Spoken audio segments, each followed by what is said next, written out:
Je vous remercie d'être parmi nous pour cette deuxième édition du Festival des idées, et ce qui a pour thématique donc l'amour du risque. Donc nous sommes ici à l'invitation de USPC et du collectif Culture en Essonne. Donc, je m'appelle Cléa Chakraverty, je suis journaliste politique et société avec le média The Conversation, qui est donc derrière moi. Donc c'est un média grand public qui est complètement gratuit, qui est accessible à tous. N'hésitez pas d'ailleurs à vous inscrire sur notre site pour recevoir la newsletter quotidienne. On ne publie que des chercheurs, donc c'est vraiment une particularité de notre média, c'est de valoriser la recherche à travers des articles courts, grand public, néanmoins sérieux, et qui donnent accès parfois à des recherches très pointues, parfois en lien avec l'actualité internationale ou académique.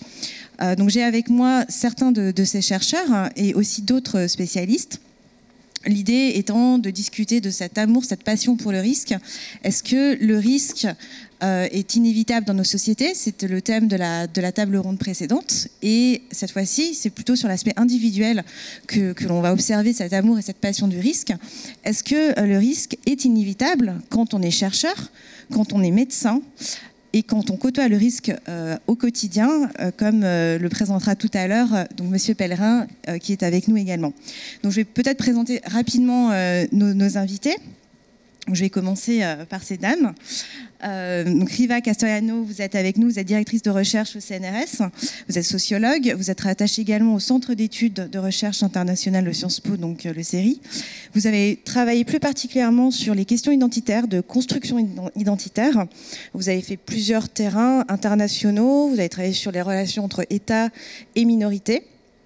Et vous êtes avec nous aujourd'hui pour parler plus particulièrement d'un sujet de recherche qui vous a tenu à cœur pendant quelques années. Je crois que vous avez commis un ouvrage en 2005 sur ce sujet-là.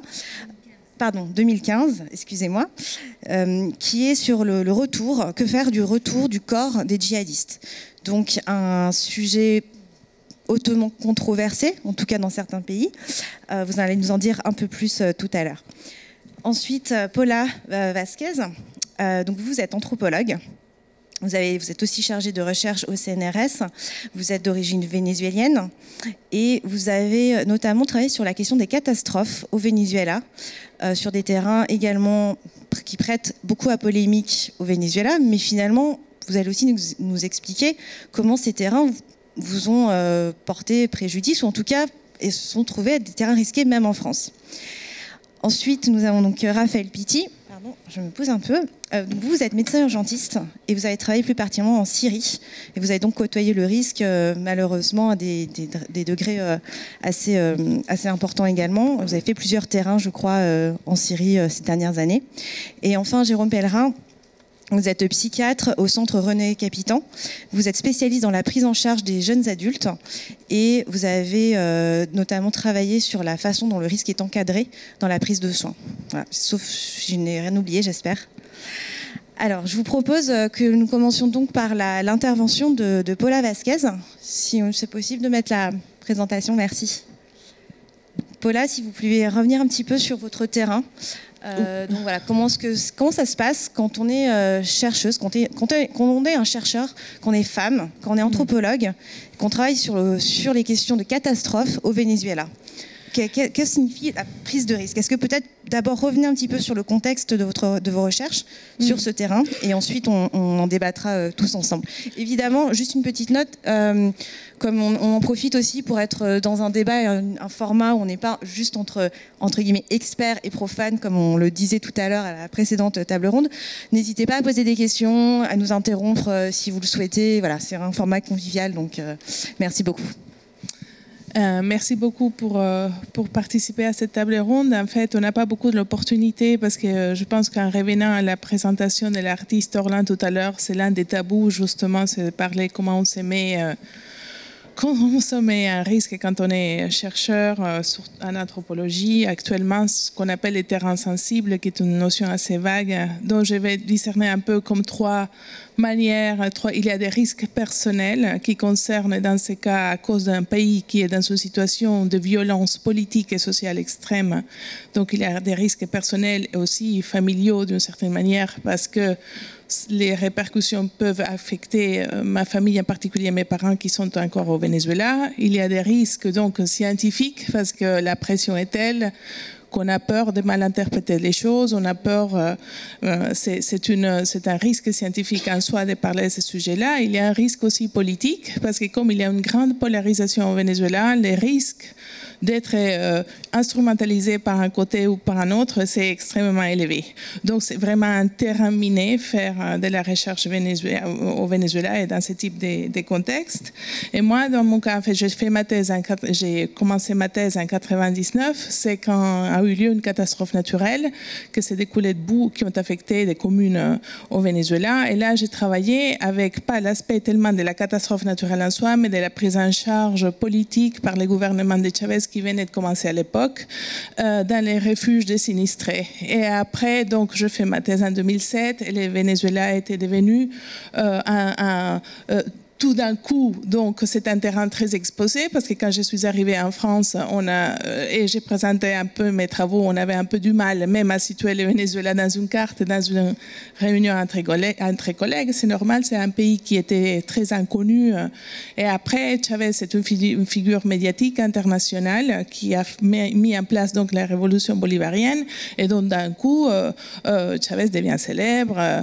Donc je me retrouve un peu malgré moi être sous les phares, sur les focus de quelqu'un, d'une personnalité internationale qui a mobilisé un discours, etc. Donc, j'ai travaillé sur ça, j'ai soutenu ma thèse en 2007, et après, j'ai travaillé, mais je m'intéresse toujours aux situations limites, aux situations extrêmes, et c'est un peu la formation, c'est à cause de mon directeur de thèse, qui est Didier Fassin, donc c'était un peu ça la démarche. Et après, j'ai fait une recherche d'un côté sur la question de la délinquance et l'insécurité, et un autre sur un gréviste de la faim qui est décédé en 2012. Peut-être si on peut avancer, voilà. Et ça, c'est Franklin Brito, qui est décédé donc en 2012 dans sa grève de la faim, confiné dans un entrepôt de l'hôpital militaire à Caracas, sous autosurveillance, parce que c'était quelqu'un qui était devenu très problématique pour le gouvernement de Chavez, parce qu'il avait été victime c'est un agriculteur qui a été squatté, pas exproprié, mais squatté, et c'est devenu un sujet controversial. Alors, juste pour le public qui ne connaît pas forcément la thématique, est-ce que vous pouvez simplement redonner le contexte de quelle était cette opposition, en tout cas avec cet agriculteur et avec le gouvernement Chavez lié à la catastrophe? Quel était le sujet sensible? Je ne sais pas si aborder, parce que j'ai des articles sur ça, vous pouvez les chercher, on pourrait parler des heures du cas de Franklin Brito. Juste en 5 minutes. Voilà, tout à fait, mais c'est quelque chose qui date. Il a fait comme une sorte de pèlerinage avec beaucoup de protestations concernant son corps. Il s'est cousu les lèvres, il s'est mutilé les petits doigts devant les caméras de la main gauche avec des ciseaux de jardinage. Il a fait toute une série de protestations extrêmes. Et comme j'avais travaillé avec les sinistrés de la catastrophe, un groupe que je suivais s'était crucifié, mais pour de vrai, dans un tronc d'arbre, juste avant que je finisse ma thèse. Donc, il y a quelque chose forcément à voir avec le corps et les corps extrêmes et les corps comme étant les lieux de la parole pour ceux qui n'ont pas de parole dans l'espace public et qui se trouvent surtout en train de défier une manière de faire des institutions vénézuéliennes. Donc, la question, c'est comment étudier ces cas sans tomber dans les registres de la dénonciation toujours qui est là, parce que l'ethnographie, à ce moment-là, devient très, très politique. Mais je n'ai pas connu directement Franklin Brito, il était confiné là. Quand je suis allée faire mon terrain, il venait de décéder, et j'ai travaillé avec sa femme, sa fille et les personnes qui l'ont entouré pendant des années. Donc voilà, c'est un peu pour donner. Mais là, toute la difficulté, c'est que justement, c'était devenu un cas extrêmement politique. Et maintenant, c'est pour vous dire comment il y a eu une spirale de tension et de censure au Venezuela. Maintenant, c'est même pénalisé dans une nouvelle loi qui vient d'être déclarée il y a 2 jours. C'est la loi contre les crimes de la haine qui interdit justement de parler de tout cas ou de toute problématique, de dénoncer les problèmes de ravitaillement de nourriture, de la pénurie, de parler de Franklin Brito ou de parler de la raffinerie de pétrole. Donc tout ce qui concerne une éventuelle critique en fait directe de la gestion gouvernementale peut être fortement pénalisé. Donc, je ne sais pas si, voilà, c'est un peu, c'est des sujets, comme j'ai dit, il y a comme beaucoup de niveaux de risques qui s'entrecroisent en fait. Quels ont été comment ça s'est passé la première fois que vous avez vous avez senti ce risque physique à votre rencontre quand vous étiez sur le terrain? Est-ce que vous pouvez nous donner une anecdote? Il me semble que vous en avez parlé. Disons qu'on est quand même vénézuélien, donc c'est un pays avec les taux d'homicide les plus hauts de l'Amérique latine. En tant que pays, il y a des villes Ciudad au Mexique, il y a un taux d'homicide plus élevé, mais déjà Caracas, donc être à Caracas, c'est déjà un risque. Vous voyez, on va pas. Tout à l'heure, j'ai dit oui, avec justement des indicateurs sociaux. Peut-être si la prochaine. Voilà. Et donc, comme je m'intéresse aux catastrophes tant naturelles qu'anthropogéniques, comme on dit, ou industrielles, là, c'est l'explosion d'une raffinerie de pétrole qui a eu lieu en 2012, en août. Et ce qui a été très intéressant, moi, je vois ça tout de suite, et c'est assez impressionnant parce que le Venezuela, c'est un pays pétrolier. Il faut peut-être commencer toujours par ça, qui se trouve donc dans une très mauvaise situation économique en ce moment, mais qui a quand même des réserves les plus importantes de pétrole au monde, et qu'à l'époque, jusqu'à 99, 2000, 2001, c'était les raffineries les plus grandes de l'Amérique latine, après celle de l'Arabie Saoudite. Donc ça, c'est un complexe de raffineries qui raffinait 1 million de barils par jour et qui se dégrade par maintes des raisons que je ne vais pas rentrer, mais qui sont des raisons très politiques et très sensibles. Et donc, il y a ce problème de ne pas avoir fait une prévention des risques, des problèmes de maintenance. La raffinerie, elle a perdu son assurance. Et là, ce qui est très intéressant, c'est qu'on me dit, quand j'annonce un peu mon sujet d'étude, parce que je venais travailler sur les cas de Brito et sur les cas de la délinquance, et là, tout le monde me dit, quand j'ai dit je vais me lancer pour aller à moi y voir la catastrophe, il me dit « Ouh là là, travailler sur le pétrole au Venezuela, c'est la plus dangereuse des choses qu'on puisse faire. Travailler sur les gangs, il n'y a aucun problème. Vous pouvez aller, c'est plutôt sûr. Hein, travailler sur la violence et l'insécurité, mais travailler sur le pétrole, alors là, c'est extrêmement dangereux et risqué. C'est vraiment un omerta total, ce qui se passe dans l'industrie vénézuélienne pétrolière. Et donc là, mais je suis allée quand même, je suis allée dans cette ville qui s'appelle Punto Fijo, peut-être la prochaine. Voilà un peu l'état dans lequel est restée la raffinerie. Heureusement, les sphères des gaz qui sont là n'ont pas explosé. Ils ont uniquement explosé. Avec des populations qui qui entourent peut-être la prochaine, je pense que... Ah non. Non, oui, voilà. Ça, c'est moi. J'ai mis, je pensais, voilà.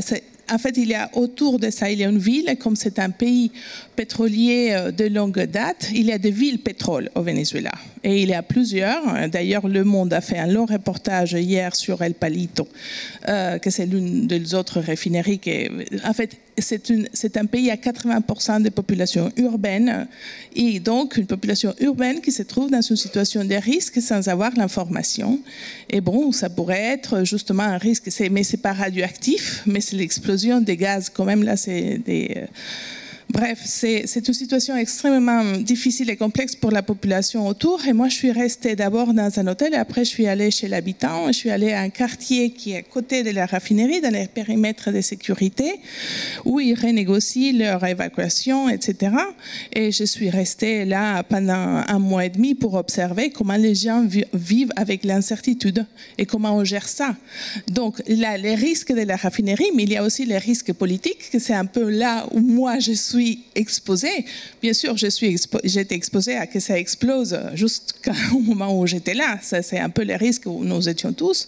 Mais c'était impossible de faire des photos, par exemple, sur place. Et là, à un moment donné, là, je raconte dans l'article une scène où je me suis rendu compte qu'il fallait surtout pas dire quel était mon sujet de recherche.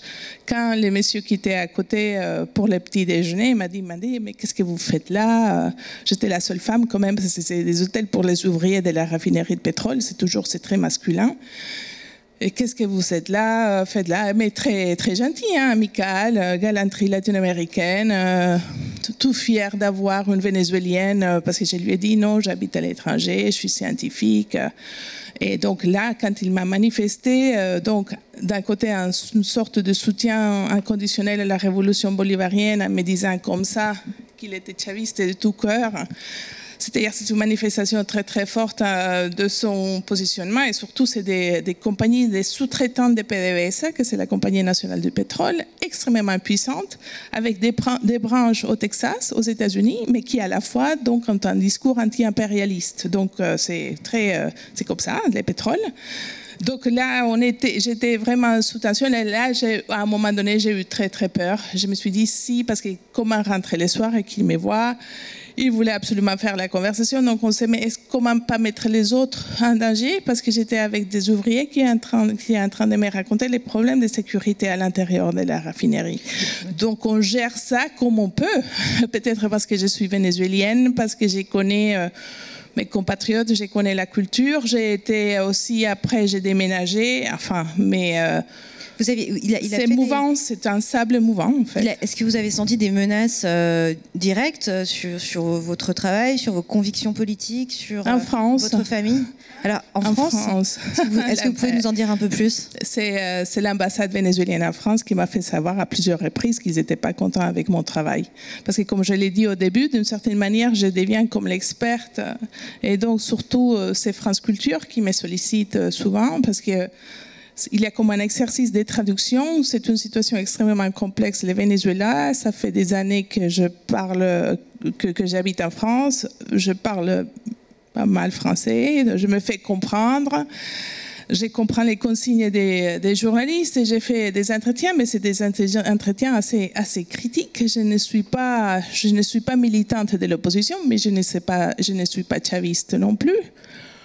Donc là, c'était terminé tout de suite et j'ai été auditionnée par des experts à l'Assemblée nationale en tant qu'experte par Elisabeth Guigou, qui a organisé en 2014 que la situation vénézuélienne était très très difficile.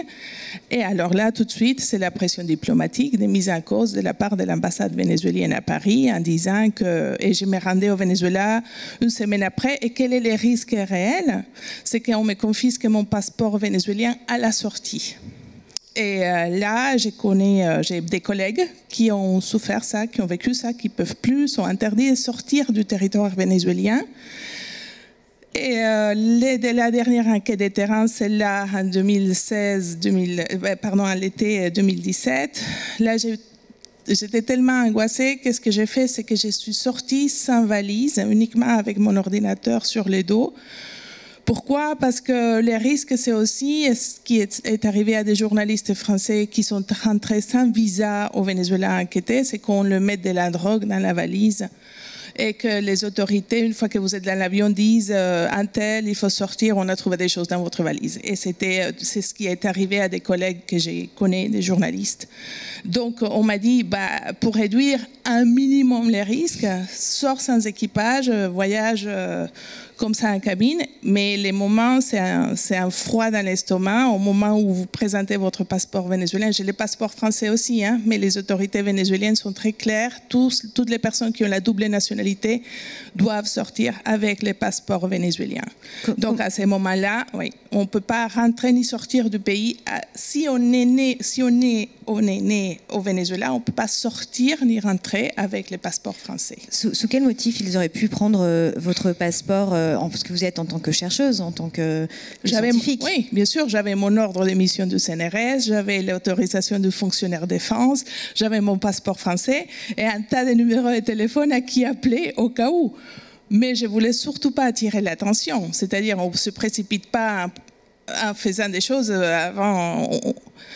On vous cherche dans une liste, vous dites rien et puis passez, rien à voir, circuler. Enfin, c'est un peu une autre. J'allais pas me mettre en situation. Je ne sais pas si je suis identifiée ou pas. C'est pour ça qu'on dit on est mais en tout cas, je sais qu'on m'essaye. Je sais que je suis dans des listes noires aussi. Mais bon, je suis pas la seule. Hein. Alors justement sur le terrain, il y a donc la question du risque pour vous en tant que chercheuse, enfin sur votre personne physique, sur votre famille. Vous le disiez tout à l'heure, qui vit encore au Venezuela. Et par rapport aux sources, vous parlez tout à l'heure, vous allez travailler avec des survivants justement de la catastrophe.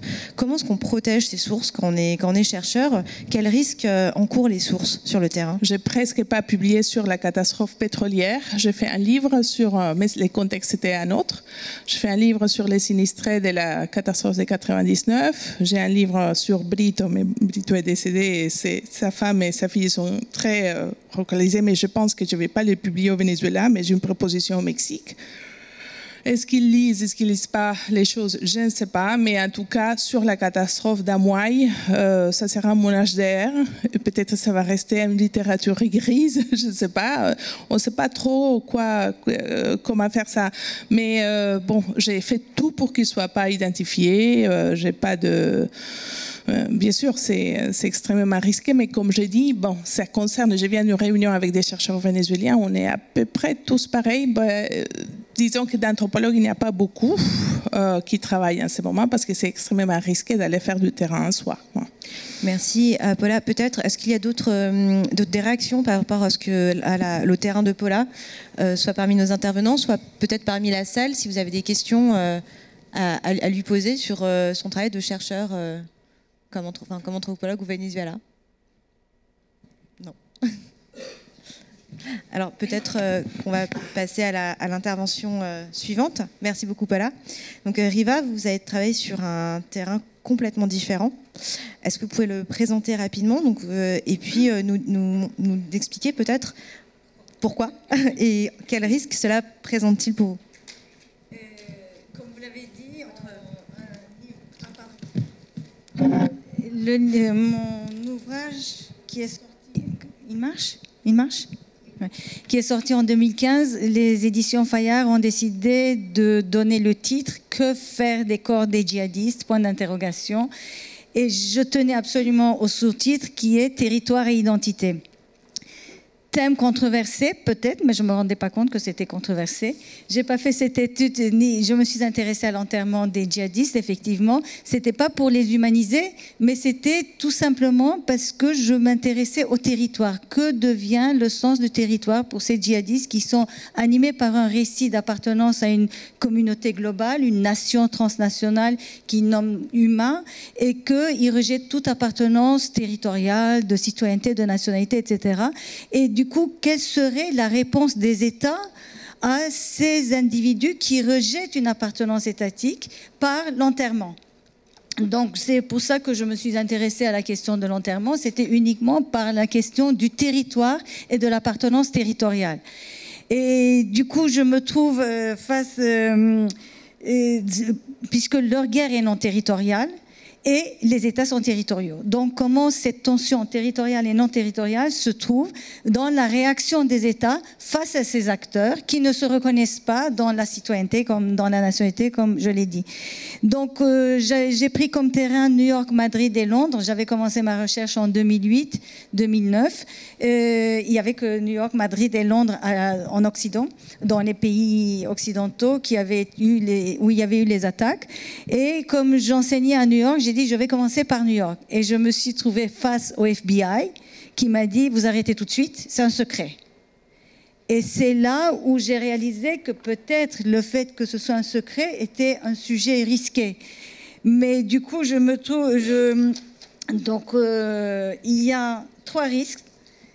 Comme vous avez dit, le corps déjà. Le corps comme arme de guerre, travailler sur cette violence. Le risque, c'est déjà le thème. Le thème est violence, c'est de la violence qui se manifeste par le corps, arme de guerre. Le deuxième risque, c'est qu'est-ce qu'on fait avec un secret? Est-ce qu'un secret d'État, c'est un objet de recherche, c'est un sujet de recherche? Est-ce que le contourner est un secret? Le contourner est un risque? Le dévoiler est un risque? Donc je me suis posé la question, si vous voulez, je me suis pas posé la question en termes de risque, mais je me suis posé la question en termes d'ambivalence par rapport au sujet, si vous voulez. Et est-ce que je continue ou pas? Et je vais expliquer pourquoi après j'ai continué. Et donc le troisième risque était mon identité à moi, si j'ose dire, sans être vraiment narcissique, parce que le genre, peut-être pas, je ne me suis pas posée en tant que genre, mais il se trouve que moi je suis née en Turquie. j'ai la double nationalité, mais peu importe. Mais j'arrive partout où je vais, je suis présentée en langue arabe que je ne parle pas, professeure française d'origine turque. Alors, du coup, il me regarde, le nom n'est pas turc, le nom n'est pas français, qu'est-ce que c'est que ça? Donc, du coup, et moi, je tenais à la discrétion de mon identité personnelle, si vous voulez. Les deux autres étaient officiels, bon, mais mon identité personnelle, je maintenais à le garder, et quitte à être traité d'athée, ce qui était une très grande insulte, etc. Bon, pour venir au risque du secret d'abord. Là, il y a justement, est-ce que avant d'arrêter, il se trouve que j'étais invitée à une conférence en Israël et là, j'ai posé la question à tous les intervenants, d'après vous, qu'est-ce qu'on fait des corps des djihadistes dans ce pays? C'était au moment où les Palestiniens et la cause palestinienne se manifestait beaucoup par des attentats suicides. Et là, j'étais rentrée à Paris avec une liste de noms de gens interviewés. Je me suis dit, tiens, là, c'est un sujet. Et le risque pour moi, c'était pas du tout le sujet en tant que tel. J'étais passionnée, même si les gens trouvaient peut-être que c'était morbide, mais moi, j'étais passionnée par la question vraiment d'appartenance, par l'enterrement. Et le risque, ou plutôt l'incertitude, ou peut-être l'ignorance, c'était les terrains. Je ne connais pas le terrain d'Israël, je ne connais pas le terrain de la Cisjordanie, je me suis retrouvée en Cisjordanie. Je ne connais pas le terrain du Maroc. Les jeunes qui ont réalisé les attaques à Madrid étaient d'origine marocaine, 5 d'entre eux, 5 sur 7. Et je connais bien sûr parce que j'enseigne aux États-Unis, je connais le terrain de New York, mais je connais vaguement le terrain de Londres parce que je me suis intéressée aussi à Londres, aux attaques de Londres. Donc, il y avait les pays, il y avait le thème de la violence, du corps, de la violence et de l'enterrement, qui était là, je prenais le risque de les humaniser, mais j'avoue que je n'ai jamais pensé en termes de risque. Je n'ai même pas pensé en termes de les humaniser. Tout ce qui m'intéressait, c'est quand le livre est sorti, on m'a dit que c'était de la provocation, que je voulais les humaniser. Donc le risque intellectuel est arrivé avec le titre « Merci Fayard ».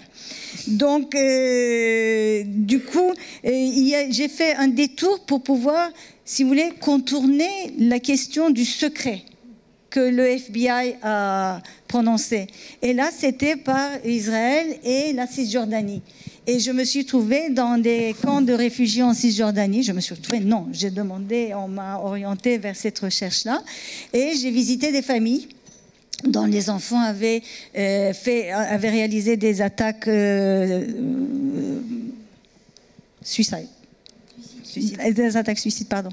Et donc, et là, pour la première fois, pourtant j'ai fait des études sur l'immigration, comme vous l'avez dit, des enquêtes sur l'immigration en France et en Allemagne, et je me suis dit, je reconnais ce langage du corps, des mamans, des familles. Et là, je me demandais si le fait d'être de Turquie m'aidait à quelque chose. Et eux, quand ils disaient « Aslı Türkiye », j'avais l'impression que ces familles avaient une certaine... voulaient s'épancher, voulaient me parler. Et là, pour le coup, en Cisjordanie, personne ne m'a demandé quel était ce nom. Qu'est-ce que ça voulait dire, d'où ça sortait, etc. C'était plus le body language. C'est vrai que je me trouvais face à une situation, c'est impossible de rester insensible, évidemment. Et je voyais cette maman, je reconnaissais ses gestes, ses mimiques, je reconnaissais tout. Et je crois que l'identité personnelle jouait là-dessus un peu. Et donc, j'ai pas senti le risque, même quand je me baladais dans ces toutes petites allées de camps de réfugiés, même quand j'ai visité des cimetières là-bas, même quand j'ai rencontré dans des cafés pleins de jeunes qui sortaient de prison ce jour-là, d'ailleurs, et j'ai pas senti de risque. J'étais accompagnée, j'étais pas seule, évidemment, on m'emmenait dans des familles. Donc là, le seul risque, c'est de ne pas connaître le terrain, comme vous l'avez dit, c'est le risque intellectuel, l'interprétation. Et là, j'ai vu que l'enterrement était un enjeu. Mais l'enjeu pour la cause palestinienne est territorial. Ce n'est pas le même enjeu que pour les djihadistes, où la cause n'est pas territoriale. Pour la famille palestinienne, il n'y a pas nécessairement une fierté, mais pas un rejet de l'enfant. Mais pour les familles de djihadistes, il y a le rejet, le déni, ne pas accepter que ce soit leurs enfants qui aient fait ça. Et s'ils l'ont fait, c'est ne pas accepter leur crime. Alors justement, à quoi vous exposiez quand vous rencontriez ces familles qui étaient dans le déni et dans le rejet? Ces familles-là, je les ai rencontrées au Maroc. Deuxième terrain que je connaissais pas du tout, j'avais jamais été au Maroc, et là j'avais un informant, là j'ai même pas mesuré le risque, parce que parfois on est vraiment inconscient sur le terrain, et ce jeune homme qui m'accompagnait, il m'avait été recommandé par l'avocat des droits de l'homme au Maroc, à Tétouan, parce qu'ils étaient tous de Tétouan, ces jeunes, et il sortait de prison parce qu'il avait accompagné les jeunes des attentats suicides à Madrid. Et il avait été expulsé. Il avait donné sa pièce d'identité et en fait, il s'est fait arrêter. Et c'est avec lui que j'ai visité tout. C'est lui qui m'a mis en contact avec tout le monde. Et toutes les fois qu'on était au café pour prendre des notes, pour organiser la recherche, il me disait « Attention, on est surveillé. Attention, ils sont derrière. Attention, ceci. » Je me suis dit « Bon. » Et la seule fois où on m'a fait courir, échapper à quelque chose, c'était quand j'étais dans le quartier de ces jeunes, où j'interviewais les associations. Et les familles, les familles ont eu une réaction plutôt violente par rapport à la question. Qu'est-ce qu'ils ont fait? Le père s'est fâché, il a commencé à crier, mais pas à moi. Moi, je ne parle pas arabe. Et du coup, il parlait à mon informant et aux journalistes en disant « Plus jamais vous mettrez les pieds ici ». Il a baissé les rideaux de fer de sa boutique. Et puis, je vous ai dit qu'on ne doit pas parler de ce sujet, etc. Une autre famille qui dit « Ah non, non, non, c'est pas, ils ne sont pas d'ici, la famille n'est pas là, les parents sont morts », alors que c'était la maman. Et le journaliste reconnaissait que c'était la maman de l'enfant. Et même les autorités étaient là à dire non, c'est pas possible. Ils étaient au mauvais moment, au mauvais endroit. Donc, il y avait le déni de la part des autorités pour protéger les enfants de la nation. Là aussi, l'événement, c'était plus la censure, le secret du FBI, mais c'était la censure de l'État marocain, en quelque sorte, et le rejet, le déni des familles. Et ça, c'était difficile. Et là, je me sentais pas rassurée. J'avais peur, mais j'ai pas mesuré.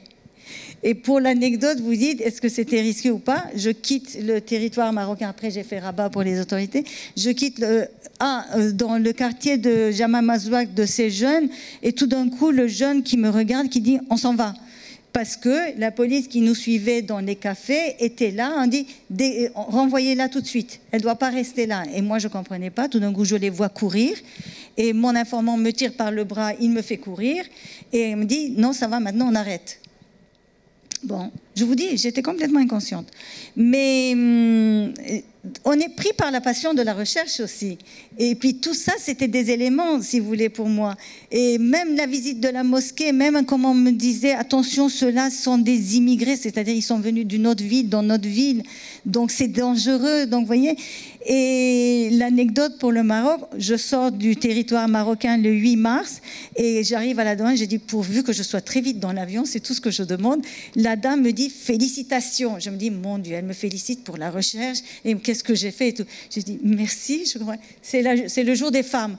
J'ai dit bon merci, c'était la journée des femmes, elle me félicitait pour la journée des femmes. Donc il n'y a eu aucun risque. Et l'autre terrain qui était c'est un peu comme les visites des ghettos, c'était Leeds. C'était la ville de ces 4 jeunes qui ont réalisé les attaques de Londres. Et là, c'est un peu... J'ai vécu cette même expérience quand j'avais fait la recherche sur les Kurdes à Strasbourg-Saint-Denis. C'est « dis-moi qui tu hantes, je te dirai qui tu es ». Ça dépend avec qui on visite le ghetto, le quartier, avec qui on rencontre qui.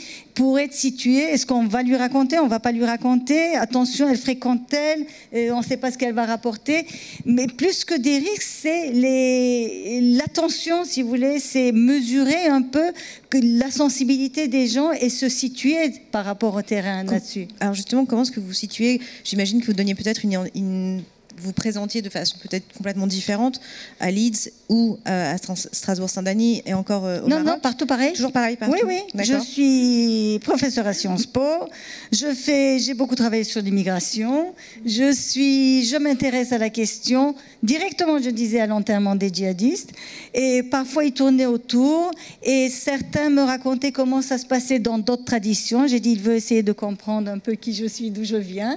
Et puis... Après, une famille marocaine, d'ailleurs, il était député, et son fils, pensait aller en Turquie pour faire ses études. Et il m'a demandé ma religion. Je ne réponds pas, athée, tout ce que vous voulez. Et il me dit, du coup, il s'énerve. Il ne comprend pas qu'on puisse être athée. Il pense que je suis intelligente pour être athée.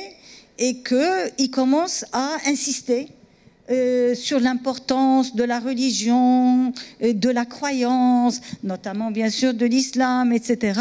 Et du coup, son père l'a engueulé à la fin en disant « laisse-la tranquille ». Elle est venue ici pour faire de la recherche.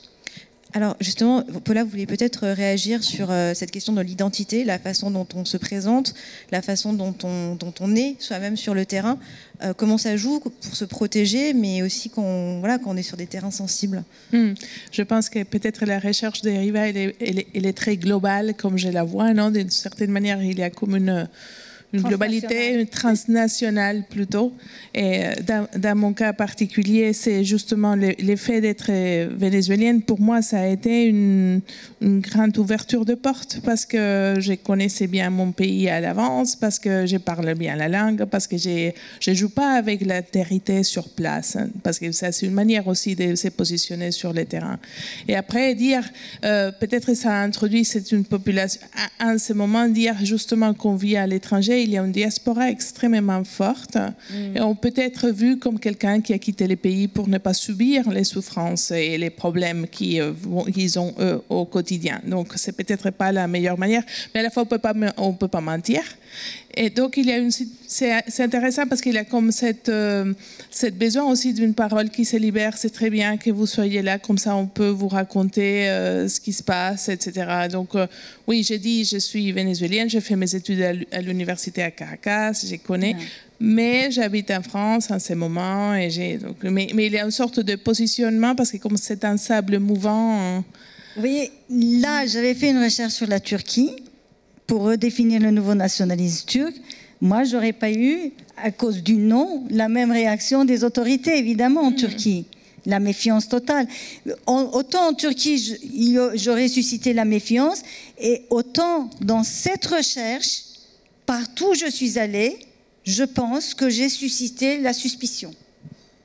Pourquoi? Qu'est-ce qu'elle veut? Qu'est-ce qu'elle nous veut? Surtout le FBI. Et si on peut, pour conclure, je ne vais pas m'attarder, peut-être que vous aurez des questions, c'est que avec le FBI et la CIA, du coup c'est CIA qui commence à me répondre au lieu de... Mais c'est des gens, des individus, je les vois pas comme institution, parce que l'un est devenu professeur, l'autre était professeur invité à NYU, il se trouve qu'il était agent de la CIA, peu importe, il était professeur pour moi. D'ailleurs, pour l'interview avec des gens qui changent comme ça de métier, même provisoirement, c'est très difficile parce qu'ils sont là à vous parler de leurs travaux et ne répondent pas à vos questions. Donc, du coup, mais du coup, avec ces questions-là, j'ai eu peur. Est-ce qu'ils avaient un fichier ou pas?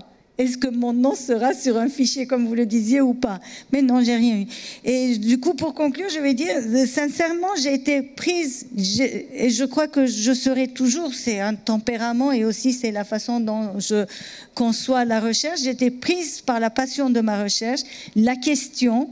Je n'ai même pas mesuré vraiment le côté controversé de la question.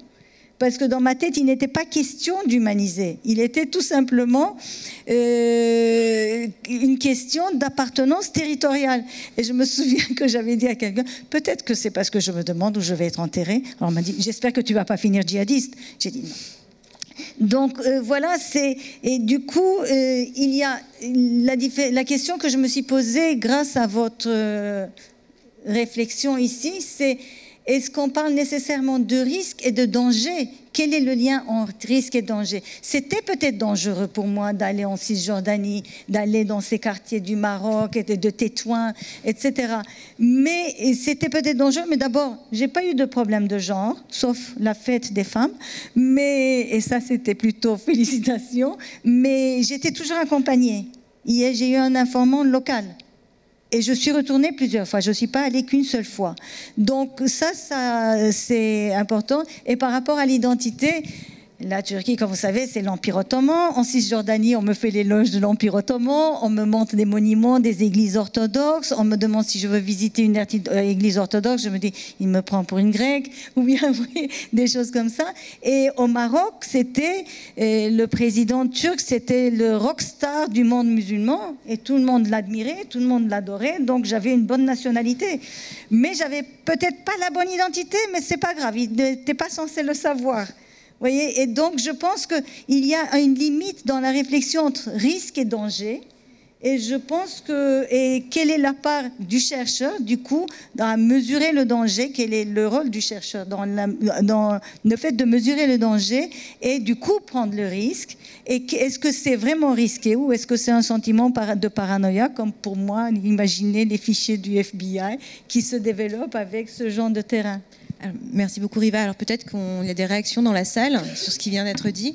Est-ce qu'il y aurait des questions? Pardon. Madame en bas, madame ici avec l'écharpe bleue juste avant. Merci. Oui, moi je voudrais savoir finalement le fait que vous ayez qu'on vous ait perçu avec une identité différente dans les différents pays pour le même objet de recherche. Ah, la même identité, j'étais perçue avec la même identité. Oui, mais avec professeure française, mais avec une représentation différente. Puisque c'est vous-même qui avez dit que, suivant les pays dans lesquels vous alliez, oui, il y avait une connivence ou il y avait au contraire une méfiance, etc. Donc apparemment, votre identité était une image perçue par celui que vous interviewez ou par la personne qui vous guidait. Est-ce que ça, en termes de recherche, vous avez essayé d'identifier quels étaient les biais, puisque je suppose que dans vos conclusions ou dans vos hypothèses peut-être de départ, vous aviez quand même une idée de interpays, je ne sais pas, un peu plus universel que simplement... je sais pas. Ce que je veux dire, c'est comment votre identité personnelle a-t-elle pu avoir une influence, et si vous l'avez mesurée, et si vous en avez tenu compte dans votre recherche, alors que vous recherchiez quelque chose qui était d'un ordre beaucoup plus... Voilà, d'accord, je vois. Parce que la façon dont j'étais présentée, je vous dis, j'étais toujours accompagnée, était toujours pareille. Professeure française d'origine turque. Toujours. Et après, c'est la réaction en fonction des pays par rapport à l'histoire de la Turquie. Et le Maroc n'a jamais fait partie de l'Empire, mais vous avez celui qui représente l'islam Erdogan, et la Palestine était l'Empire, etc. Mais par rapport à ma personnalité, non. Je pense que là, pour le coup, mon identité officielle telle qu'elle est présentée, ça va, mais aussi, après, il y a la personnalité qui joue.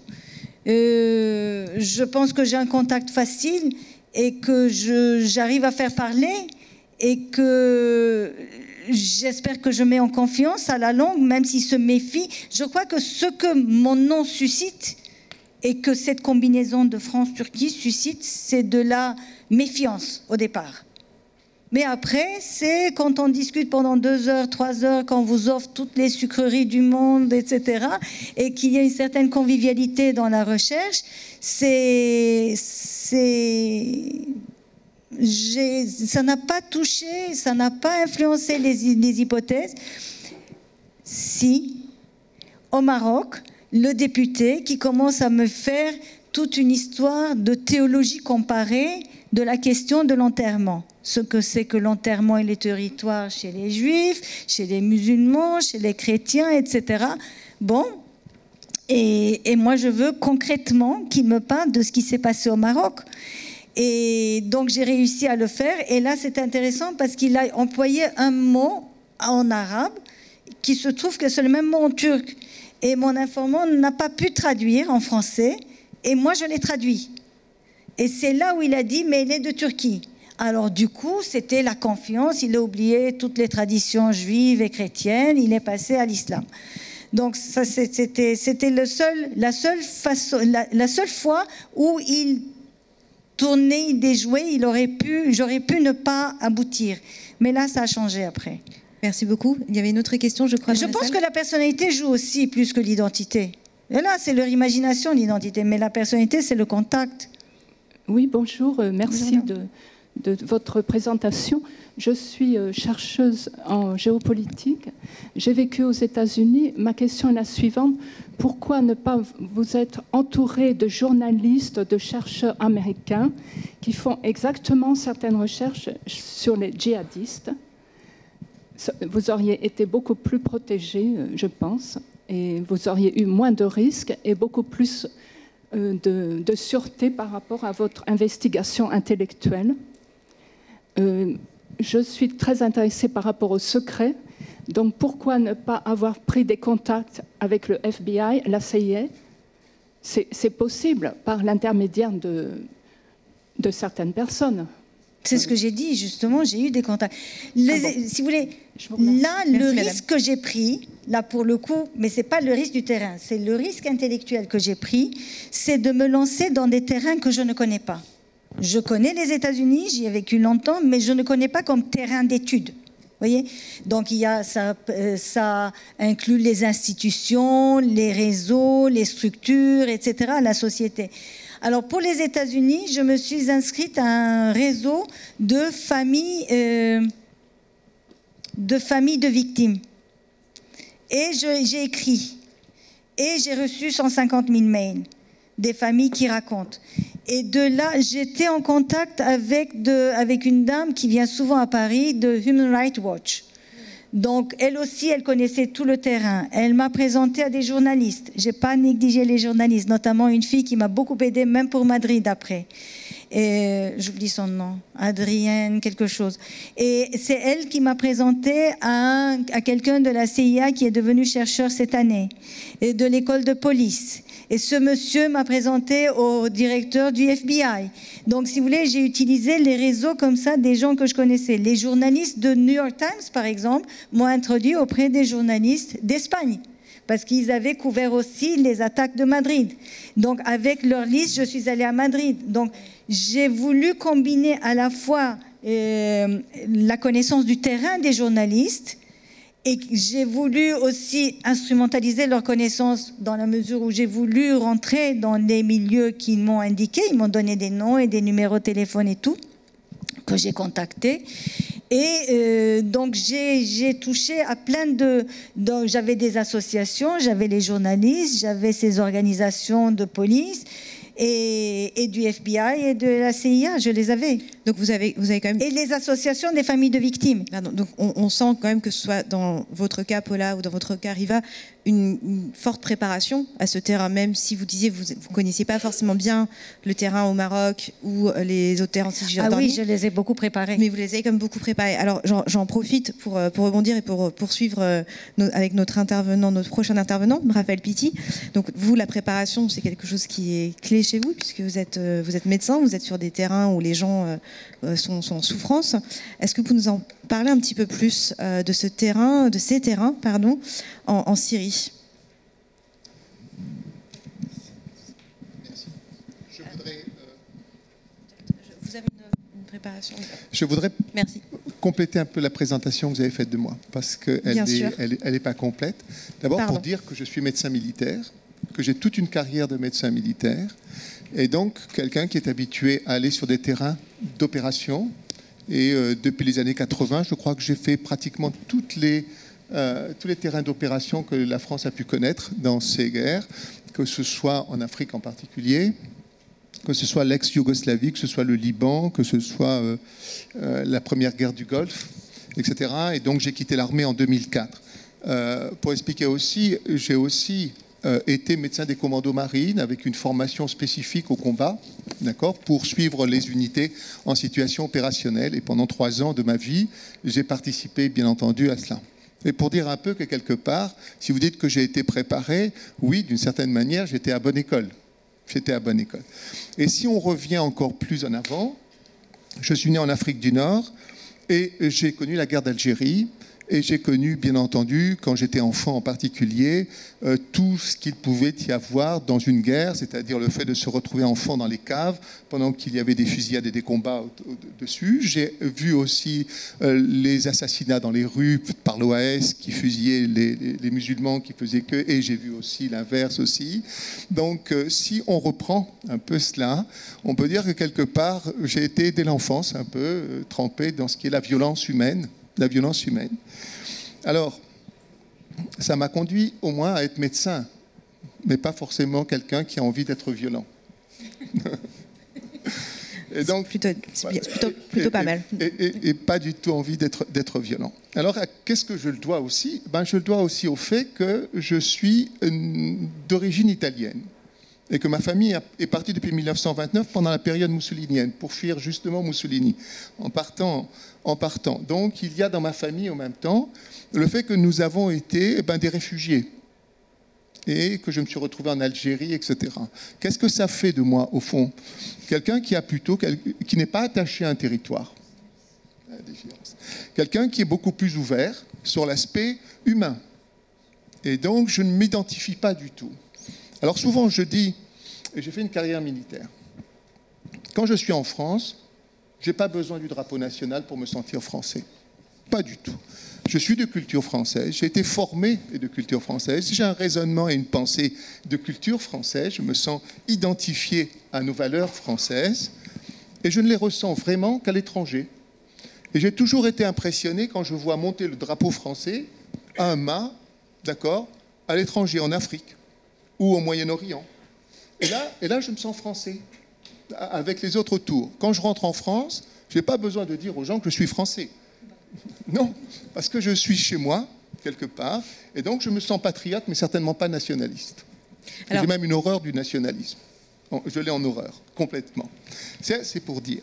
Alors, j'ai été partout durant, et bien entendu, nous sommes médecins militaires, et il y a une vieille tradition française de la médecine militaire, qui est quelque part, et même dans les périodes coloniales et autres, c'est de s'intéresser aux populations. Et donc, partout, loin des Américains d'ailleurs, qui eux s'enferment dans leur régiment, etc., et ne sortent pas, les Français, partout, se sont toujours intéressés. Et les grands noms de la médecine tropicale, sont des médecins militaires.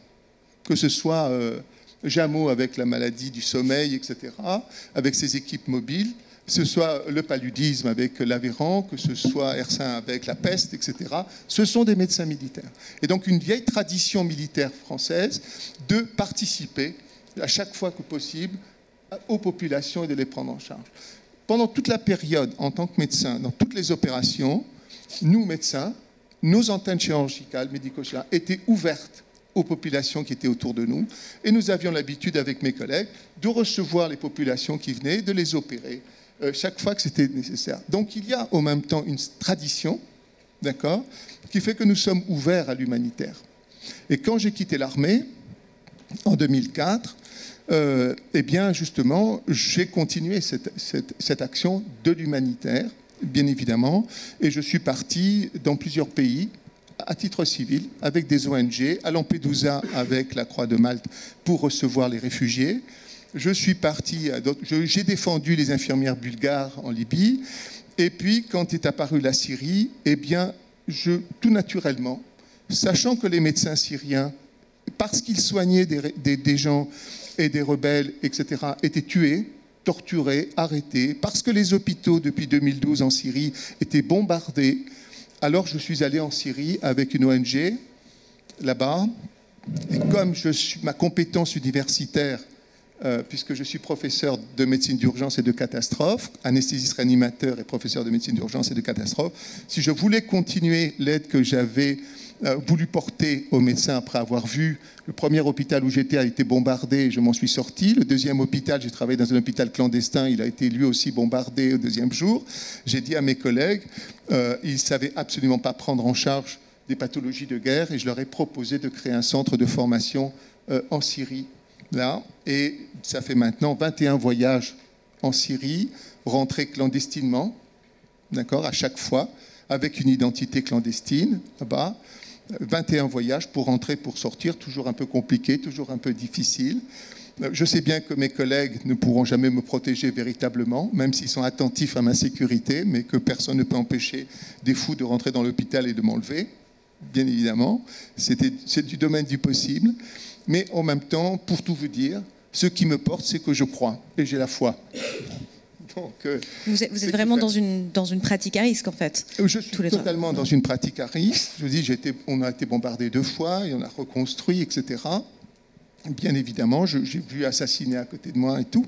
Mais ce qui me porte, c'est avoir le sentiment que l'humain mérite d'être défendu. Et chaque fois où il y a situation de souffrance, eh bien, mon chemin à moi, c'est celui justement de porter assistance, où que ce soit, et que je suis porté par cette foi qui est la mienne, et que je crois en l'humanité, que je crois en l'homme, bien évidemment, et qu'il est important, dans un monde de si grande violence, il est important justement de dire, moi, la violence, d'accord, je n'en veux pas, et je la porte comme un idéal de foi. Et alors, c'est si vrai que quand j'ai quitté l'hôpital il y a quelques années, eh bien, je suis rentré en politique.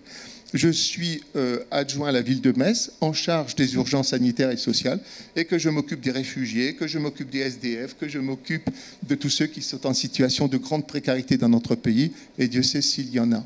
Alors, vous me posez la question du risque, la question de ma propre vie, du propre danger. Ça réfère en même temps, et ça réfère profondément à ce que vous êtes. Et ça vous renvoie à vous-même, profondément. Et à votre... Ça dépend comment vous vous percevez. Si vous êtes... Et je fais sous votre contrôle, et aussi vers vous qui êtes médecin, psychiatre, c'est à la fois la manière dont on se perçoit. Soit vous avez une perception de vous-même de quelqu'un qui, au fond, se sent faible, parce que chacun de nous a sa propre représentation, et qu'il se sent fragile, qu'il se sent à la fois dans un monde qui lui apparaît comme un monde difficile, dangereux, comment dirais-je, dans l'interaction que nous avons avec le monde extérieur, la manière avec les individus, comment vous percevez les individus qui rentrent dans votre champ à vous, d'accord ? Est-ce que vous avez besoin de vous fermer, de vous protéger, ou est-ce qu'au contraire, vous êtes dans l'empathie, dans l'ouverture, vous recevez ? Au fond, est-ce que vous craignez de l'étranger ? Est-ce que vous craignez ? Moi, personnellement, je ne crains pas de l'homme et je ne crains pas de l'étranger. Pas du tout. J'ai pas ça. Et qu'il soit chinois, qu'il soit musulman, arabe, qu'il soit, etc., je ne le perçois pas comme un étranger, comme quelqu'un qui risque de me mettre en danger. Je n'ai pas besoin de m'appuyer sur des valeurs fixes, d'accord, pour me rassurer. Je ne vis pas dans un monde, je n'ai pas besoin. Si bien que je n'ai pas du tout envie d'avoir une maison, que je vis en location. Qu'aucun de mes objets qui sont chez moi ne me sont importants. Quelques-uns peut-être, auxquels j'y tiens parce que quelqu'un me l'a offert et que j'aimais beaucoup et que malheureusement il n'est plus là. Et donc, je n'ai pas ça. Je n'ai pas ça. Pas du tout. Et dès l'âge d'ailleurs de 18 ans, à l'âge de 18 ans, avec 2 camarades, nous sommes partis dans le sud algérien, comme ça, en autostop, jusque sur la tombe du père de Foucault à Beni Abbès, d'accord, tout à fait au fond, 18 ans. Et on est parti en stop, d'accord. Et qu'à l'âge de 19 ans, je commençais mes études de médecine, il y avait grève dans mon université, dans ma fac. Je suis parti à Milan, de Nice, où je faisais mes études. Je suis monté dans l'Orient Express en 3e classe et pendant 2 jours et 1 nuit, j'ai été jusqu'en Bulgarie sans visa. Et à la frontière bulgaro-yougoslave, d'accord, et c'était 2 pays, c'était quand même une époque où il y avait la guerre froide, d'accord. Les Bulgares sont rentrés dans le train, ils avaient des chiens, etc. On m'a fait descendre en me disant « Vous n'avez pas de visa ?» Non, je n'ai pas de visa. Je me suis retrouvé sur le quai, devant une table. Le gars me dit « Où est-ce que vous allez ?» J'ai connu des amis en Algérie et j'ai décidé d'aller les voir 1 semaine. Et le gars me donne un tampon et me dit « Ça coûte $20. » Et je suis rentré, c'était la guerre froide. Ce n'était pas une situation, c'était la guerre froide. Et c'était en plein hiver. Alors, Alors, il y a peut-être de l'inconscience. Alors, justement, je voudrais réagir sur... On continuera un peu plus tard à nouveau, mais sur l'inconscience, que vous êtes plusieurs à parler d'inconscience.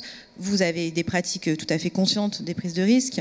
Vous aussi, Paula. Riva, vous disiez tout à l'heure qu'aujourd'hui, vous savez, que vous vous dites, est-ce que finalement, j'étais pas un peu inconsciente? Peut-être que Jérôme Pellerin voulait peut-être réagir sur cet inconscient qu'on a par rapport au risque. Puisque le mot inconscient est prononcé, pourquoi pas. En tout cas, on en profite. Je suppose d'ailleurs, au nom de tous les gens qui sont là, qu'on peut vous dire qu'il y a quelque chose de très humain dans ce que vous racontez. Ça, c'est un premier point. L'inconscient, il a sans doute à voir avec l'humanité, mais je dirais qu'il a surtout à voir avec la manière avec laquelle on se parle les uns les autres. Et je trouve qu'il y a quelque chose dans ce que vous racontez qui est absolument très humain et qui me fait finalement penser, je l'espère, à quelque chose qui nous aidera peut-être tous. C'est qu'au fond, il faut vraiment faire la différence entre le danger et le risque. Le danger, c'est l'autre. C'est le monde, c'est l'extérieur, c'est une valeur du 19e siècle. Peut-être qu'on pourra d'ailleurs revenir là-dessus. Et même de bien avant. Le risque, c'est de la subjectivité, c'est y mettre quelque chose de soi, c'est décider probablement à la fois de courir un risque, mais aussi peut-être de résoudre, ou en tout cas d'observer, être le témoin de quelque chose de sa propre histoire. Moi, j'entends bien dans ce que vous racontez, évidemment, non pas parce que je suis psychiatre, mais parce que ça crève l'oreille de l'Antigone chez vous, hein, de l'Ulysse chez vous, bien sûr, et puis aussi du Persée chez vous. Évidemment, on pourrait le raconter bien plus longtemps, en dire beaucoup de choses. Et finalement, moi, je ne veux pas du tout forcément, dévier la conversation, mais peut-être que j'aurais encore juste à dire une chose, c'est que finalement, il faut aussi remercier les organisateurs de cette journée, parce qu'au fond, c'est dans la dimension peut-être de créativité, de poésie, presque, d'une certaine manière, qui peut émerger ici, que finalement, cette question du risque apparaît aussi bien ciselée comme étant quelque chose d'absolument subjectif et appartenant absolument à l'individu. Alors, peut-être qu'on pourra dire tout à l'heure d'autres choses, et notamment quelque chose sur la manière avec laquelle la société se réapproprie la question du risque et nous enquiquine. Mais moi, je voudrais laisser le micro parce que je trouve ça tellement intéressant ce que vous racontez que voilà, on peut continuer tout à fait. Merci beaucoup. Et justement, on peut peut-être, si vous voulez réagir à ce que vient de dire Raphaël Pitti. Ouais, Jérôme, allez-y, je vous en prie. Non, c'était par rapport à nos terrains en tant que chercheurs, anthropologues, sociologues ou politologues, je parlerai plus de la difficulté du terrain que du risque du terrain. La difficulté d'aborder un tel sujet, le terrain, susciter l'ouverture des interlocuteurs, etc. Le terrain est difficile. Mais j'avais pas pensé qu'il était dangereux, même si j'ai eu des petites peurs comme ça au Maroc quand ils ont écrit dessus. Mais je pense que cela me fait penser à un compte-rendu sur le livre qui disait « Malgré la difficulté du terrain ». C'est vrai, le terrain était difficile. Mais c'est vrai aussi, quand on est pris dans la passion de la recherche, il faut y aller et on ne se rend pas compte. Paula, on ne peut pas abandonner. Oui. Non, deux petites choses. La première, c'est que c'est très intéressant parce qu'on n'est pas psychiatre en anthropologie, mais il y a cette question d'accompagner ceux qui veulent raconter leur histoire. Donc, parfois, on se dit, pourquoi faire ? Mais il faut que je sois là. Enfin, c'est une sorte d'engagement très humain. Je ne sais pas si c'est parce que je suis vénézuélienne ou parce que je me sens capable aussi de faire du terrain ailleurs. Mais c'est cette sorte de moteur que j'appelle dans les papiers qui ont été publiés une empathie intuitive. Intuitivement, je suis empathique. Disons, je choisis mes interlocuteurs et disons qu'avec cette histoire, c'est pas du tout pour démoniser les messieurs. Il est en train de faire son travail. C'est justement qu'il dit, oh là, quelle est la crainte? C'est pas tellement moi, c'est que ça me ferme le terrain et que ça mette mes informateurs en danger. Donc il y a une question aussi morale de se dire, quand tu me dis mais t'as pas peur, mais c'est hyper dangereux, mais par rapport à ce qu'ils vivent dans les quotidiens, les gens qui sont dans ces villes, mais c'est rien. Enfin, c'est presque immoral de venir et faire les héros en France parce que je suis allée au Venezuela, c'est ridicule. Si j'ai, enfin, il y a de telles situations qu'on ne se met pas en avance, en fait. C'est une fois ici, c'est l'une des pièges peut-être de l'écriture, cette sorte d'héroïsation, comme si on était en train de faire une grande chose quand c'est dans les quotidiens des gens qui sont dans un pire état, quoi. Merci beaucoup. Peut-être Raphaël Pitti, pardon, vous voulez réagir sur justement ces notions d'empathie qui sont vraiment très présentes dans tous vos discours, effectivement très humains, comme vous l'avez souligné, Jérôme Pellerin. Sur, est-ce que vous disiez tout à l'heure, je notais, vous disiez, vous n'achetez pas de maison, vous êtes en location, et puis vous repartez souvent. Est-ce que quelque part votre propre identité ne s'efface pas derrière votre terrain ? Oh non, pas du tout. Non, vraiment, parce que je crois fondamentalement que... Alors, on est de soi à moi, si vous le permettez. Et donc, je sais qui je suis. Et fondamentalement, d'accord, j'ai mes valeurs, j'ai mes références personnelles, intérieures, et donc, ce sont celles-ci qui rentrent en relation avec les autres. Elles m'enrichissent, j'essaye d'enrichir, mais en tout cas, c'est moi qui grandis, éventuellement, de ce que les autres m'apportent dans leurs différences. Et c'est la vision que j'en ai toujours.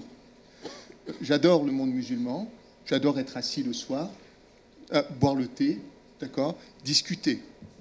D'accord, j'aime ça. Je peux me retrouver dans un autre pays et rester simple spectateur assis à regarder le monde autour de moi, etc. Spectateur au même temps. Au fond, je suis pas sur mon ego, sur le moi. Je suis profondément, je sais qui je suis, je connais mes propres limites physiques. Et je le dois en particulier au commando marine et aux stages que j'ai pu faire dans les commandos marines. On nous a poussé tellement au-delà de nos capacités, de nos limites. Dans la souffrance, par l'insulte, etc. Au-delà d'eux. Jusqu'à des moments où je me disais, mon Dieu, si je pouvais m'évanouir. D'accord ? Parce qu'on vous pousse à... Et au fond, je me suis rendu compte que les seules limites que j'avais, ce sont celles que je me fixais. Ce sont celles que je me fixais. Et que si on me poussait, comme on m'a poussé, alors je me suis rendu compte que j'avais des possibilités. Et je dois justement à cette période, à ces 3 ans, alors que j'avais passé 8 années à faire des études de médecine, d'accord, je leur dois justement de m'avoir permis de réintégrer mon schéma, mon propre schéma corporel. Et cela a créé en moi une sorte d'équilibre entre mon corps et ma pensée. Et au même temps, de ce fait, je suis, je dirais, en interrelation, d'accord, à partir de ce que je me sens, de ce que je suis, ce qui est en moi, profondément. Et donc, et je pense que c'est ça, au fond. L'individu, autant un oiseau, lui, peut mourir de faim, d'accord, sur une herbe fraîche, d'accord, et autant un animal herbivore, d'accord, peut mourir de faim sur un tas de vers, d'accord, parce qu'ils sont, dès le départ, ils sont faits pour, déterminés. Or, nous ne sommes pas déterminés et nous avons à nous découvrir nous-mêmes. Et c'est le travail, je pense, de tout être humain, que de celui de se découvrir par lui-même de ce qu'il est, de ce qu'il aime, de ce qu'il n'aime pas, de ses limites, etc. Et de savoir qu'il peut se dépasser aussi. Et tout le chemin que nous avons à faire dans la réalisation de nous-mêmes se trouve là, fondamentalement, dans cette vie intérieure, d'accord, qui fait que je ne suis pas attaché à l'extérieur. Je ne suis pas attaché à monsieur ou à madame. Je ne suis pas attaché au monde. Je suis ce que je suis et j'évolue dans un monde qui est un monde avec lequel je suis en interréaction. Merci beaucoup. Alors justement, je vais rebondir sur cette question, parce qu'en anthropologie, on dit souvent que c'est le terrain qui fait le chercheur. C'est aussi peut-être un peu votre cas, Monsieur Pitty également, parce que finalement, c'est le terrain qui vous fait aussi, c'est ce que vous nous dites. Est-ce qu'il y a des évolutions dans... Alors la prise de risque, le terme n'est peut-être pas le meilleur du coup, mais est-ce qu'il y a des évolutions dans votre comportement face au risque? Est-ce que le terrain, aujourd'hui, la façon dont vous l'abordez, vous pousse à aller encore plus loin, à repousser encore plus les limites, ou au contraire, est-ce qu'il y a des choses que vous ne ferez plus? Ça, vous pouvez répondre aussi, évidemment. Demain matin, je prends l'avion et je vais au Bangladesh à la rencontre justement des Rohingyas, des 600 000 Rohingyas qui vivent dans une situation désastreuse, abandonnés dans des pays les plus pauvres du monde. Alors, je vais à la rencontre des Rohingyas parce qu'ils sont en situation de souffrance et voir ce que nous pouvons leur apporter, au fond. Et non, au contraire. Cela crée toujours chez moi une indignation. Pour que l'indignation me mette en mouvement, il faut que mon indignation se transforme en colère. Dès lors que mon indignation s'est transformée en colère, et c'est une colère d'indignation, je me mets en mouvement. D'accord ? Et les Rohingyas, 600 000 personnes qui sont déjà dans une situation de précarité, discriminées dans leur propre pays, se voir ensuite maltraitées comme ils le sont, assassinés, etc., violés et tout, les chasser pour aller vers un pays encore beaucoup plus pauvre que lequel ils sont, ça crée en moi une colère d'indignation. Et cette colère d'indignation me met en mouvement. Lorsque j'étais dans ma voiture à 7h30 du matin et que j'entends un de mes collègues franco-syriens dire qu'en Syrie, les médecins et les hôpitaux sont tués, détruits, d'accord, ça crée chez moi un mouvement, d'accord, qui est un mouvement d'indignation. Je téléphone à ce collègue et 2 semaines après, je les oblige à me conduire en Syrie pour aller voir ce qui se passe, etc., et pour comprendre. Quand j'entends que des infirmières sont suspectes d'avoir tué des enfants par injection du virus du sida en Libye, ça crée chez moi une indignation. J'écris directement à l'ambassade de Bulgarie en disant « c'est pas acceptable ». Et je crée une association qui s'appelle les Enfants d'Hippocrate.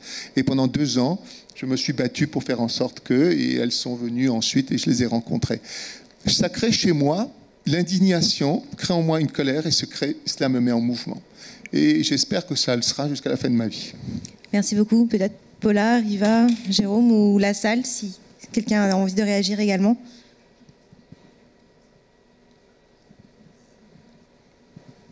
Alors peut-être passer à Riva ou Paula, est-ce que vous voulez sur cette question justement de repousser les limites ou dans la prise de risque? Moi, bien sûr, c'est pas du tout le même métier, c'est pas la même approche au terrain, c'est pas les mêmes relations. Ah pardon, c'est pas les mêmes relations ni au risque, ni à la définition du risque évidemment. Pour moi, par rapport à la façon dont je me représente ce que je fais, pas moi-même, ce que je fais, il y a 2 risques.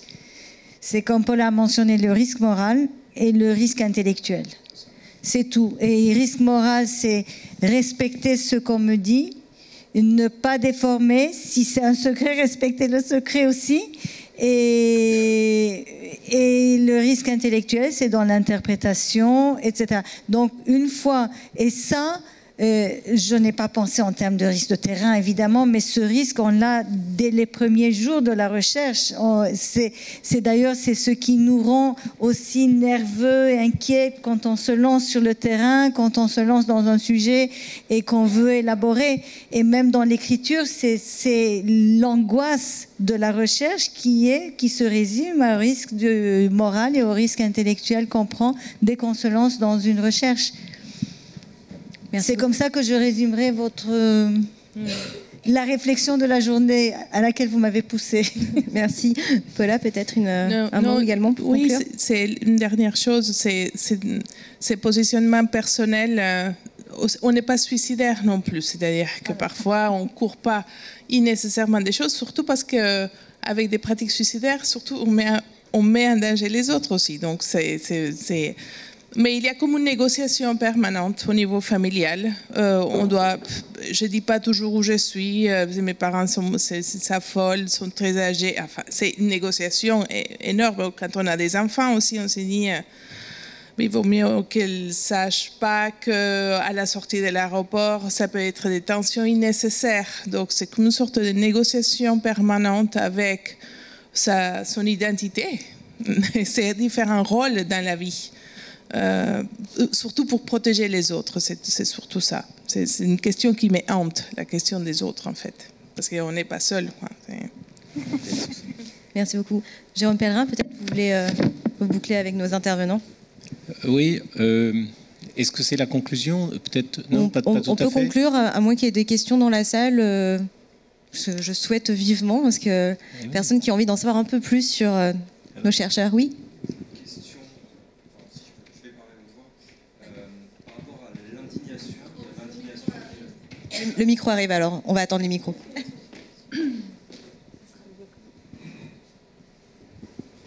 Bonsoir. Donc le mot indignation est venu tout à l'heure. C'est quelque chose que j'ai entendu il y a quelques années de la part de Stéphane Hessel, qui a écrit un livre pour dire indignez-vous. Donc en gros, c'est le moteur de la vie. J'ai suivi ça pendant quelques années et puis aujourd'hui, j'arrive à la phase de résignation. Alors, auriez-vous un conseil? Alors, je crois que Raphaël, cette question s'adressait notamment à vous, mais les autres peuvent intervenir, bien sûr. Justement, c'est ce qu'il ne faut pas faire. L'indignation, c'est ce que j'ai dit, c'est quand vous avez une indignation, il faut la transformer en colère. Et la colère vous met en mouvement. C'est le moteur. D'accord? Donc ça crée une émotion, cette émotion se transforme et vous êtes dans le moteur. Et là, vous cherchez comment faire, justement, par rapport à ce que vous ne considérez pas comme acceptable par rapport à vos propres valeurs, comment au contraire vous allez intervenir. Et souvent autour de moi on me dit mais c'est difficile, comment est-ce qu'on peut faire, c'est compliqué, comment moi tout seul je peux arriver à ça? Eh bien je vous assure que l'important c'est quel que soit le niveau dans lequel, et on peut très bien comprendre que ce soit les problèmes d'âge, que ce soit les problèmes de toute nature, etc. L'important c'est que par rapport à cela, au niveau qui est le vôtre, vous réagissiez. Et le monde dans lequel nous sommes est mal et va mal parce que les gens de bien ne se lèvent pas pour dire « ça ne passera pas ». Le mal progresse non pas par ses capacités, d'accord, à avoir une certaine force. Le mal progresse parce que les gens de bien ne se lèvent pas et le laissent progresser. Et donc il y a une obligation morale, et je vous rejoins. Il y a une obligation morale. Cette obligation morale qui est la mienne, c'est la foi que je porte, qui m'oblige forcément à aller vers l'autre et à le défendre, chaque fois que c'est possible, chaque fois que c'est nécessaire. Et je pense que dans ce monde d'aujourd'hui, le 21e siècle, nous ne pouvons pas rentrer dans le 21e siècle avec la même mentalité que celle du 20e siècle, qui était le siècle de la confrontation, qui a fait des millions de morts. Et nous rentrons là avec des individus de l'ancien temps qui continuent à nous gouverner, d'accord, et qui sont dans le monde de la confrontation. Nous devons rentrer dans ce monde, pour nous, pour nos enfants, pour notre planète, dans le monde de la collaboration. Ça n'est plus possible de continuer comme ça. Il faut que nous rentrions dans le monde de la collaboration. Et nous avons tout intérêt à changer nos mentalités. Et les mentalités commencent par nous-mêmes. C'est-à-dire ne jamais être en opposition avec les autres et chercher toujours à collaborer ensemble au mieux. Merci beaucoup. Non, il ne faut surtout pas. Vous avez votre réponse. Je crois qu'il y avait une autre question. Oui, madame. Oui, bonsoir. Je suis un anthropologue spécialiste en anthropologie aussi de la santé. Je travaille sur le Venezuela. Ça m'a beaucoup interpellée parce que la présentation de tous les trois, notamment sur la question de l'autodécouverte sur le terrain. Parce que quand on est sur le terrain, il y a des choses qu'on pense, mais quand on est dans des terrains à haut risque, et même parfois on se met en danger, et lorsque, comme Paul Lavasque le disait, on a plusieurs rôles, dans le terrain, on essaye de ne pas être suicidaire, exactement. Je pense que c'est les mots véritablement justes. Mais il y a aussi, avec les récits qu'on reçoit lors de l'enquête de terrain, il y a des récits qui parfois, c'est indignant. C'est véritablement indignant, mais c'est aussi une question morale et intellectuelle. C'est débattre tout le temps lorsqu'on est dans le terrain. Dans mon cas, c'est l'anthropologie médicale. Donc, c'est tout le temps me débattre entre la question morale de faire une analyse et de restituer les données que les gens me livrent d'un côté, mais de l'autre côté aussi, une sorte de militance pour les choses que je considère qui sont la justice. Et parfois, ça ne se mélange pas dans le terrain. Et c'est parfois l'autodécouverte dans les chercheurs même que ça se passe. Donc je pense que c'est un continuel débat de l'hémisphère droit et le gauche, aussi les gens qui ont dedans, presque les comités qu'on a dans sa tête en tant que chercheur, mais en tant que personne aussi, dans le terrain, quand ces deux choses, parfois, ne se mélangent pas. Voilà, la négociation, en fait, entre... Exactement. Peut-être, Paula, vous en avez parlé un tout petit peu, vous voulez peut-être réagir C'est toute une question de méthode. Hein. La question, c'est... je ne sais pas si je pourrais identifier si facilement qui est le mal sur mon terrain. Parce que les autres, il faut les écouter aussi. Enfin, on écoute tout le monde. Donc, c'est un peu des rôles...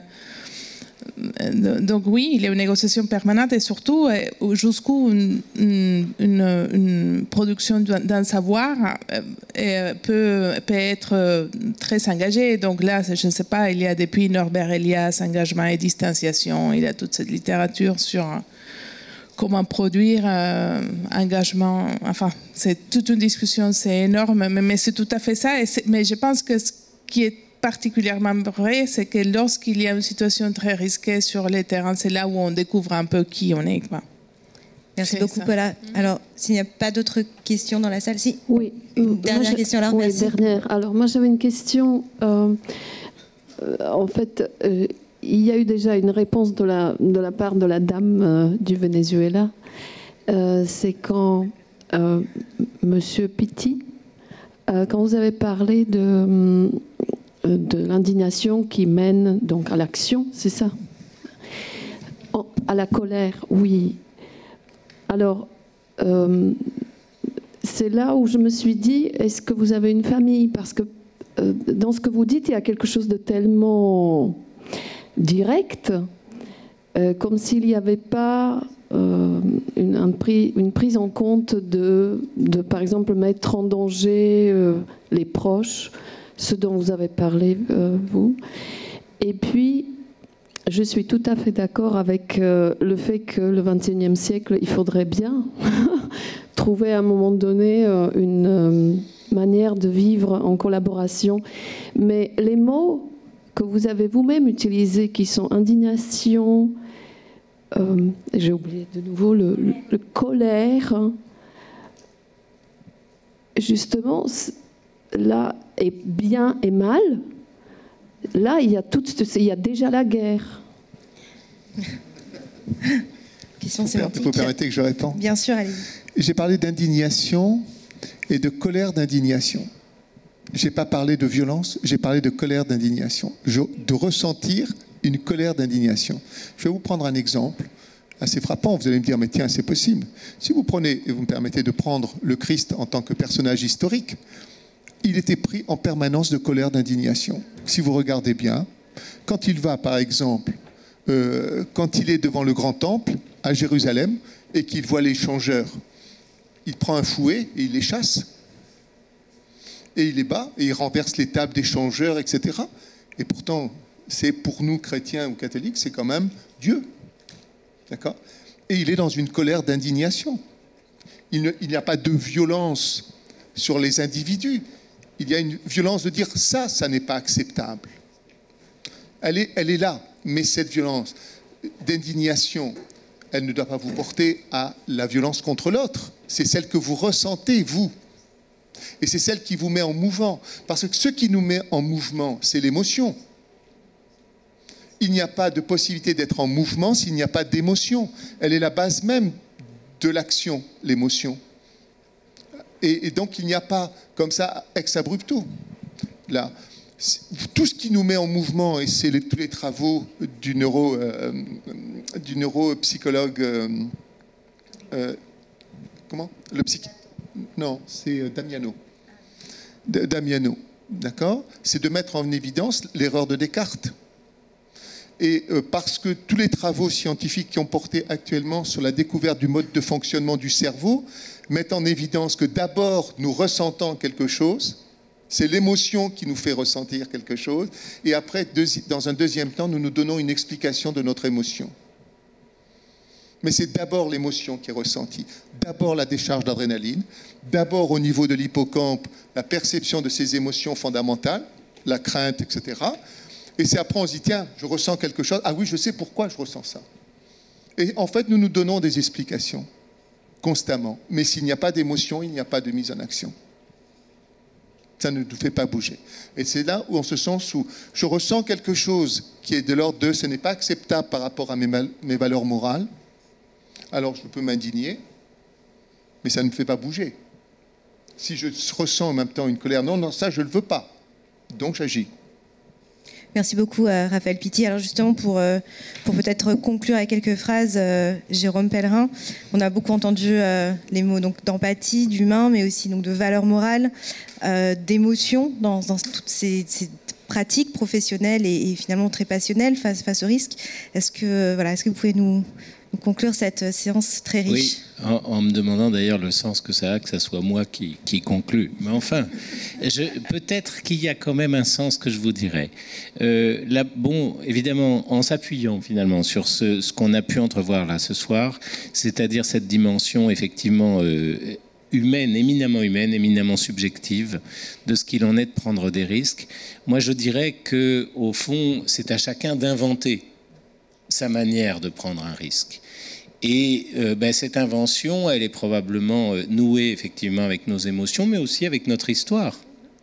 C'est-à-dire avec nos propres valeurs. Et bien entendu, je ne pense pas qu'on puisse imaginer que ça soit en référence à un registre spécifique, à une logique spécifique qu'il nous faille nous mettre en marche. Par contre, il faut sans doute effectivement laisser cette place dans justement ce qui nous anime à ce qui pour nous est indécidable, énigmatique, incertain, ce qui fait que finalement on aurait en effet peut-être envie de faire un pas de côté par rapport finalement à ce que l'on a jusque-là construit, représenté, imaginé de notre propre identité. Donc autrement dit, j'insiste beaucoup sur la dimension d'inventivité, encore une fois, je me tourne vers les organisateurs pour leur dire encore une fois combien la dimension de créativité a sa place vraiment dans la question de prendre des risques. Non pas de se mettre en danger, comme on l'a dit, parce que le danger vraiment c'est l'autre, c'est le monde, etc. Mais de prendre des risques. Et je trouve que c'est vraiment une position, je dirais, absolument créative. Et si je devais tout à fait terminer mon propos par quelque chose de très positif, j'ajouterais que, finalement, cette dimension de prendre du risque ou de prendre des risques et avec cette dimension de créativité, elle trouve probablement son illustration dans d'ailleurs quelque chose que vous avez dit les uns et les autres, c'est-à-dire dans le fait que la société, dans son ensemble, n'aime pas tellement qu'on prenne des risques, au fond. Et aujourd'hui, on voit bien d'ailleurs qu'il y a toute une philosophie de la gestion du risque. Cette philosophie, c'est le risque minimum. À la session d'avant, on parlait du risque résiduel. Le moindre risque. Surtout, ne prenez pas de risque. Dans les établissements de soins, il faut prendre aucun risque. Mais en fait, on en oublie que le risque zéro n'existe pas et que s'il existait, c'est le mot risque qui n'existerait plus, d'une certaine manière. Donc, autrement dit, il y a là vraiment quelque chose qui nous montre dans la position de la société, dans ce souci de nous demander de gérer le risque, combien la société dans son ensemble, je ne sais pas qui est la société d'ailleurs, mais peut-être que c'est nous tous aussi, notre collectif, se sent inquiète de ces positions individuelles et de ces positions justement inventives et créatives qui sont des positions de recherche du risque. Autrement dit, eh bien, voilà, moi je conclurai en disant que finalement, on est bien là, encore une fois, non seulement dans une position probablement de ne pas se résigner, mais surtout dans une position de garder confiance dans ce qu'il en va de notre humanité, c'est-à-dire dans ce qu'il en va de notre vivance, si je puis dire, de notre vitalité, de notre capacité à créer. Et au fond, en vous disant ça, eh bien, j'ai l'impression que je me réfère tout de même à celle par laquelle peut-être nous sommes ici, en partie au moins. Je ne sais pas si elle a été citée, mais je voudrais quand même qu'on la cite. La pauvre, évidemment, est décédée, donc elle ne peut pas être représentée par elle-même aujourd'hui. Hein, c'est Anne Dufourmentel qui a écrit justement l'éloge du risque, hein, qui a été publié il y a quelques années. À la lecture de cet ouvrage, évidemment, je vous renvoie. Moi, j'y ai souvent trouvé des occasions de penser, et je pense que, eh bien, il faut avoir en tête effectivement que nous ne sommes pas seuls. Il y a eu Stéphane Hessel à d'autres moments, mais nous ne sommes pas seuls les uns et les autres. Il y a des gens qui pensent effectivement que le risque ou le fait de prendre des risques est une vertu, et que c'est seulement une vertu humaine et pas une vertu de courage, on pourrait dire. Voilà. Merci beaucoup Jérôme Pellerin. Je voudrais en profiter pour remercier donc tous nos intervenants, Jérôme Pellerin, Riva Castoriano, Paula Vasquez et bien sûr Raphaël Pitti. Merci à vous également. Merci à l'USPC et au collectif Culture Nesson pour nous avoir donné cette occasion de réfléchir sur ces notions finalement très humaines du risque et surtout nous enjoindre à prendre des risques et être créatifs. Merci à tous.